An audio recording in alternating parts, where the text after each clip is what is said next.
दृश्य कंप्यूटर के सेंटर में आप लोगों का स्वागत है। साथियों, मैं आज बताने जा रहा हूं कि कीबोर्ड में जो F1 से लेकर F12 की जो की होती है, जिसको फंक्शन की के नाम से जानते हैं, आज इसी फंक्शन की के बारे में आज आप लोगों के साथ में चर्चा करेंगे और इसका कार्य क्या होता है आज इसी के बारे में डिटेल बताने का प्रयास करेंगे। सबसे पहला की आता है F1। तो यहाँ पर F1 जैसे माइक्रोसॉफ्ट वर्ड में अगर आप ओपन कर दिए तो यहाँ हेल्प के लिए ये ऑप्शन आ जाता है कि आप क्या MS वर्ड में हेल्प लेना चाहते हैं, जैसे हाउ टू स्टार्ट या फिर how to use home tab.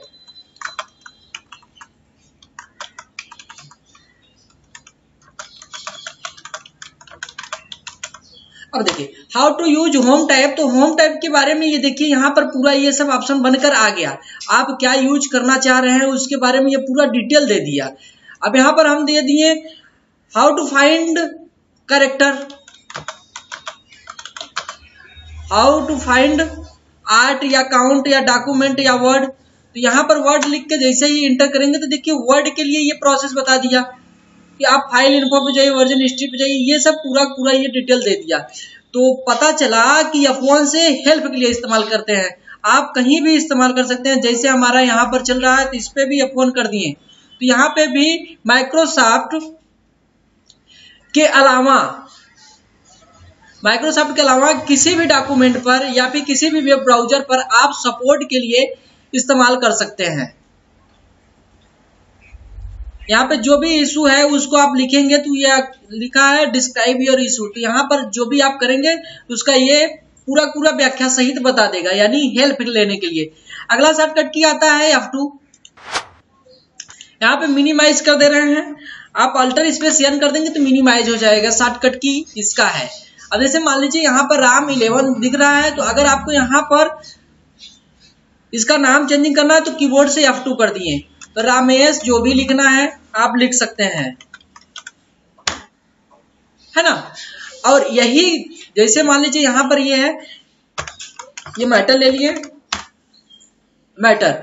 अगर इसी को कंट्रोल F2 करेंगे, देखिए F2 तो कर रहे थे सिंगल के लिए तो रीनेम हो रहा था, और यही कंट्रोल F2 कर देंगे तो प्रिंट प्रीव्यू का ऑप्शन दे देता है कि ये डॉक्यूमेंट प्रिंट होने के पहले किस तरीके का दिखता है। तो यहां से आप देखें F2 का क्या कार्य है। अब इसी में देखते हैं F3 का। देखिए सेलेक्ट कर लीजिए आप कोई भी मैटर। अब यहाँ पर जैसे ये मैटर हमारा अपर और लोअर दोनों मिक्स है, पहला वर्ड अपर है बाकी सब लोअर है, तो शिफ्ट के साथ में F3 करेंगे ना तो देखिए ये सब के सब अपर केस में हो गया। फिर कर देंगे सारे के सारे लोअर केस में हो गया, पहला वर्ड अपर हो गया। यहां से आप देख सकते हैं कि किस तरीके से आपका वर्ड का जो केस है वो चेंजिंग हो रहा है, यानी कैपिटल से स्मॉल, स्मॉल से कैपिटल, पहला वर्ड कैपिटल, उसके बाद में स्मॉल, ये सारी चीजें आपका यहां से हो रहा है। अगला वाला शॉर्टकट की इस्तेमाल करते हैं तो F4 ये बंद करने के लिए इस्तेमाल होता है। आप कोई भी डॉक्यूमेंट को बंद करना है चाहे Alt F4 करिए। यहाँ पे आप सेव करना चाहते हैं तो ये क्लोज के लिए दे दिया है कि आप इसको करना चाहते हैं, बंद करना चाहते हैं या सेव करना चाहते हैं, तो आपके लिए आ गया। आप अल्टर F4 भी कर सकते हैं, कंट्रोल के साथ में भी F4 करेंगे तो वही ऑप्शन सेम देगा। तो कभी कभी शट डाउन का शॉर्टकट की दो हो जाते हैं। कौन कौन से? एक कंट्रोल F4 और दूसरा अल्टर F4। अगला वाला शॉर्टकट की हम देखते हैं F5। तो देखिए F5 इससे क्या होता है कि आपका सिस्टम रिफ्रेश होता है। जैसे राइट क्लिक करके लोग रिफ्रेश करते हैं ना, राइट क्लिक रिफ्रेश, तो यहां से आप डायरेक्ट F5 करिए, आपका ये रिफ्रेश होता चला जाएगा। तो देखिए रिफ्रेश हो रहा है।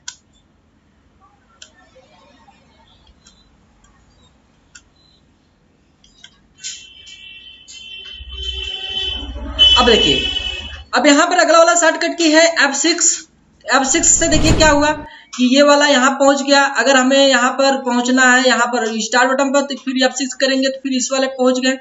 फिर स्टार्ट वाले चालू करना है तो यहां पर कुछ भी चीजें चालू कर सकते हैं लिखकर, है ना।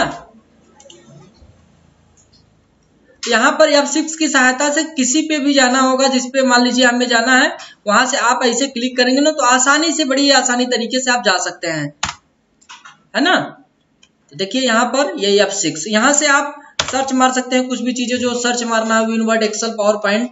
तो F6 की सहायता से ये क्या होगा कि ये मूविंग होगा, आपका डायरेक्ट माउस की तरह काम करेगा।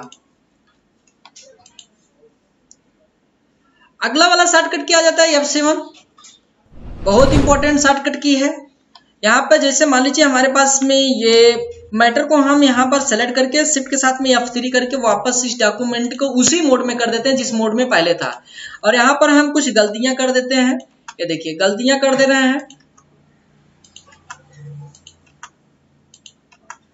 अब यहाँ पर F7 करेंगे ना तो ये क्या काम करेगा, जो आप गलती किए हैं ना उसके बारे में ये व्याख्या कर देगा कि आपका गलती यहाँ पर। और दूसरा चीज ये रिकमेंडेड भी कर देगा, सजेशन भी कर देगा कि आपका जो ये मैटर होगा ये नहीं, ये होना चाहिए। जैसे यहाँ प्रोफेशनली का मीनिंग PROFESSIO वो रहना चाहिए, तो यहाँ देखिए वो के लिए यहाँ पे दे दिया।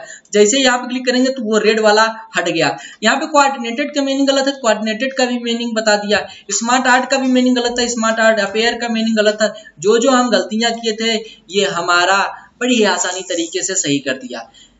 और इसी पर जैसे मान लीजिए यहाँ पर वीडियो है, अब F7 किया, अब शिफ्ट के साथ F7 करेंगे ना तो वीडियो से रिलेटेड सारी चीजें बता देगा कि वीडियो को आप क्या क्या कर सकते हैं, सिनेमैटिक, वीडियोग्राफिक, टेप, कार्टेज, जो भी यहाँ पर दिख रहा है वो सब के सब यहाँ पर कर सकते हैं। तो देखा आप लोगों ने 7 का क्या कार्य है, कहीं भी इस्तेमाल कर सकते हैं। स्पेलिंग और ग्रामर, कोई भी डॉक्यूमेंट बना रहे हैं, कुछ गलतियां हो गई, तुरंत F7 करिए, आपका तुरंत डॉक्यूमेंट सही करने के लिए वो आपको ऑप्शन दे देगा। अगला वाला है F8। तो F8 का इस्तेमाल हम लोग करते हैं यहां पर। इसके लिए आप एक दूसरा डॉक्यूमेंट भी चालू कर लेते हैं, एक्सेल।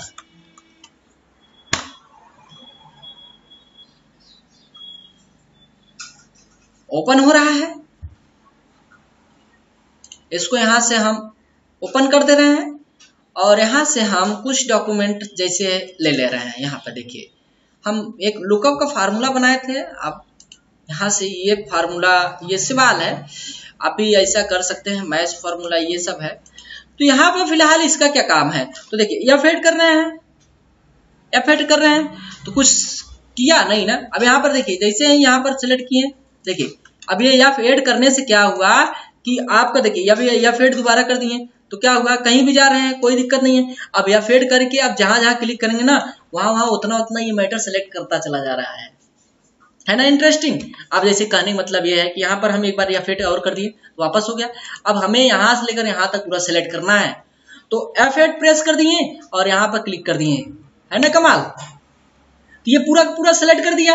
नहीं तो आप क्या करते हैं, अब जैसे अभी यहीं तक ही नहीं, आप यहाँ तक कर दिए, यहाँ तक सेलेक्ट कर दिया, फिर F8 कर दिए, वापस हो जाएगा, फिर आप कहीं भी सिलेक्ट कर सकते हैं। तो आप मान लीजिए हमें यहाँ से लेकर यहाँ तक सेलेक्ट करना हो गया तो आपको समय लगेगा।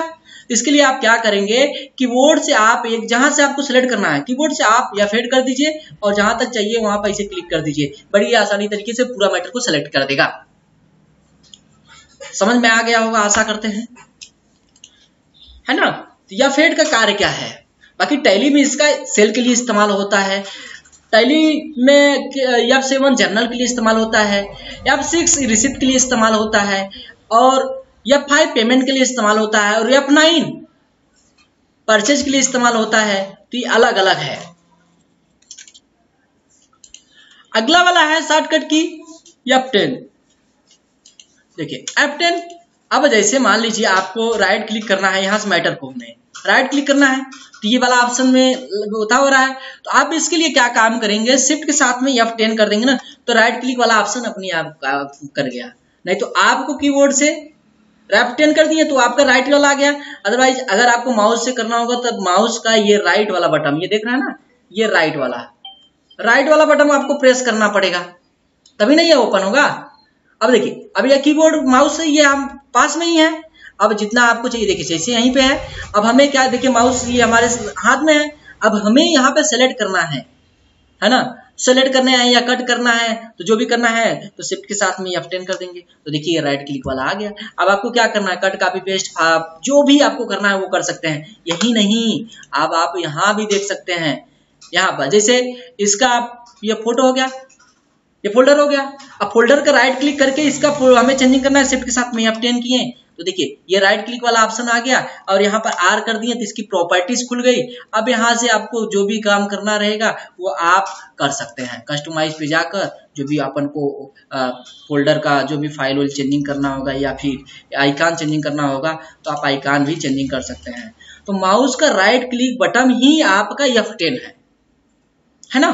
अच्छा, F11 की बात कर रहे हैं। जैसे मान लीजिए आपके पास में ये डॉक्यूमेंट चल रहा है, यहाँ पर हम जैसे कुछ भी चीजें यहाँ पर चल रहा है, यहाँ पर ये कुछ चीजें चल रहा है ना।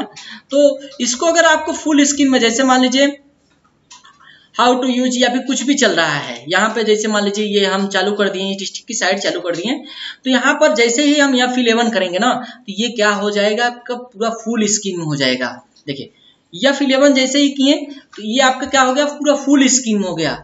अब आपको ऊपर का जो टास्क बार था, वो टाइटल बार था सॉरी, और नीचे का जो टास्क बार था ये सब के सब आपका गायब हो गया। फिर F11 कर देंगे, फिर आपका वापस हो जाएगा, है ना।